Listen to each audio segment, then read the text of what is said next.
नमस्कार दोस्तों, कैसे हैं आप लोग। उम्मीद करता हूं बढ़िया ही होंगे और कोविड-19 के सारे प्रिकॉशंस ले रहे होंगे।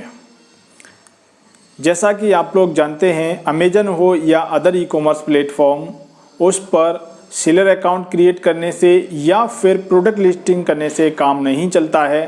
सेल्स भी इंक्रीज होनी चाहिए। बड़े अच्छे तरीके से जानते हैं कि हम सबके दिमाग में एक क्वेश्चन जानने की क्यूरियोसिटी बहुत ज़्यादा होती है और वो क्वेश्चन है कि सेल्स कैसे इंक्रीज हो।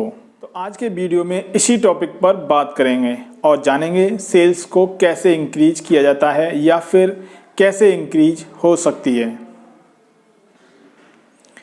टॉपिक को स्टार्ट करने से पहले दोस्तों वही आपसे छोटी सी रिक्वेस्ट, प्लीज़ चैनल को सब्सक्राइब करके बेल आइकन को ऑल पर क्लिक कर लीजिए, नोटिफिकेशन को ऑन कर लीजिए ताकि हमारे आने वाले वीडियोज़ की इंफॉर्मेशन आपको मिलती है। दोस्तों मैं यहाँ पे आपको बताना चाहूँगा कि सेल्स इंक्रीज करने के बहुत तरीके हैं, ठीक है। हर कोई अपना अपना तरीका सुझाता है, लेकिन यहाँ पे मैं सिर्फ एक तरीके की बात करूँगा और वो है ट्रस्ट बिल्ड करने का, ठीक है। अगर आपका कोई भी प्रोडक्ट अमेजन पर लिस्ट है और अगर कस्टमर को लगता है कि that is the trustable product, तो आपकी सेल्स इंक्रीज होगी, डेफिनेटली होगी। तो आज हम आपको बताएंगे कि अगर आपके प्रोडक्ट पर प्राइम टैग दिखता है, ठीक है, तो आपका कस्टमर के सामने आपकी छवि बहुत अच्छी बन जाती है और जिससे सेल्स इंक्रीज के चांसेस बहुत ज़्यादा हो जाते हैं। अब वो कैसे बनेगा उसके ऊपर बात करेंगे। तो जो प्राइम टैग है बेसिकली कुछ लोगों को तो ईजिली मिल जाता है, लेकिन कुछ लोगों को ईजिली नहीं मिलता है। जैसे कि अगर आप फुलफिल बाई अमेजन का सर्विस यूज कर रहे हैं तो आपको प्राइम टैग ईजिली मिल जाएगा, लेकिन वहीं अगर आप ईजी सर्विस यूज कर रहे हैं तो आपको प्राइम टैग मिलने के बहुत टफ टास्क हो जाता है आपके लिए। आपको कुछ क्राइटेरिया हैं जो मेंटेन करके रखने पड़ते हैं, जिसके कारण आपको प्राइम टैग मिलने वाला है। तो बात कर लेते हैं कि प्राइम टैग कैसे मिलेगा अगर आप ईजी सिप यूज कर रहे हैं। तो सबसे पहले जो तरीका होता है वो है कि अगर आपने जो प्रोडक्ट लिस्टिंग करी है और वहाँ पर आपका जो पिकिंग टाइम है वहाँ पे आपने मेंशन करा है और आपके प्रोडक्ट के ऊपर है कि आप उस प्रोडक्ट को कब पिकिंग, जो अमेजन का जो पिकिंग बॉय आता है उसको आप कब हैंड ओवर कर रहे हैं। मोस्टली तो 2-3 दिन का टाइम होता है उसमें, अगर लेकिन वही टाइम आप 2 दिन का या उससे भी कम का रखते हैं और उसको मेंटेन करके रखते हैं तो चांसेस आपके बहुत ज़्यादा बन जाते हैं कि आपको प्राइम टैग मिल जाएगा। दूसरे पॉइंट पे अगर बात करें तो यहाँ पे कैंसिलेशन रेट आपको थोड़ा सा मेंटेन करके रखना पड़ेगा। जो 2.5% होता है आपको कोशिश करना है कि आपको उससे नीचे ही रखना है, ठीक है। यानी प्रोडक्ट जो कैंसिलेशन रेट की बात करें तो सेलर कैंसिलेशन की बात है यहाँ पे। अगर आपने कोई प्रोडक्ट लिस्ट करा, आपकी कोई इन्वेंट्री, आपके पास कोई ऑर्डर आ रहा है और उस ऑर्डर को आप अवेलेबल नहीं कर पा रहे, यानी वो एंट्री आपके पास नहीं है, ठीक है, तो ऐसे में क्या होता है, ज़्यादातर सेलर को वो कैंसिल करना पड़ता है। तो उसका चार्ज भी लगता है और साथ में आपका जो मार्केट वैल्यू है आपकी अमेजन के पॉइंट ऑफ व्यू से आपकी कम हो जाती है। तो उसको आपको मेंटेन करके रखना होगा। यानी आपको जो भी इन्वेंट्री आप अमेजन पर हैं, आपकी जो रनिंग में है, आपको इन्वेंट्री प्रॉपर तरीके से मेंटेन करके रखनी है ताकि कोई भी कैंसिलेशन ऑर्डर आपकी तरफ से न जनरेट हो, ठीक है।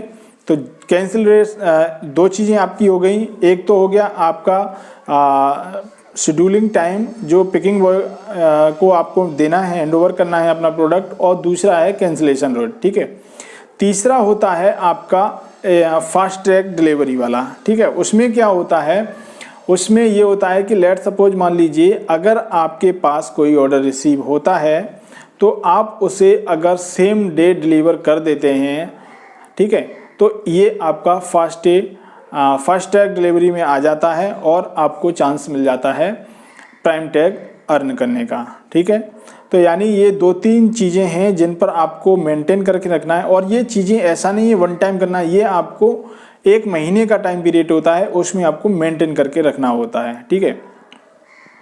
तो जब ये तीनों चीज़ें आप अपने पूरे महीने मेंटेन करके रखते हैं तो आपको ईजी सिप पर भी प्राइम टैग मिल जाता है और जब प्राइम टैग मिल जाता है तो आपका ट्रस्ट कस्टमर के सामने और ज़्यादा इंक्रीज हो जाता है, जिससे आपकी सेल्स इंक्रीज होने लगती है। ठीक है। दूसरी चीज़ें अगर दूसरी चीज़ों पर अगर बात करें तो जैसे आपका प्रोडक्ट टाइटल है, और डिस्क्रिप्शन है, बुलेट पॉइंट है, इनको आप टू द पॉइंट जिस टाइप का आपका प्रोडक्ट है आप उसी को वहाँ पे मेंशन करके रखें, ताकि कस्टमर के एंड से यानी वायर पॉइंट से भी आपके पास रिटर्न प्रोडक्ट कम आएंगे, ठीक है। क्योंकि जितनी आप टू द पॉइंट इन्फॉर्मेशन आप वहाँ पे दे के रखेंगे तो जो बायर है, जो आपके प्रोडक्ट को बाय कर रहा है, उसको चांस कम मिलेगा कि आपके प्रोडक्ट को वो रिटर्न करे, ठीक है। अगर कोई प्रोडक्ट आपका डैमेज निकल रहा है या कोई अदर रीज़न, वो तो आपका चलता है, वो तो अलग रीज़न है। लेकिन कभी ज़्यादातर मैंने देखा है कि जो प्रोडक्ट रिटर्न होते हैं वो मिसिंग इन्फॉर्मेशन की वजह से होते हैं।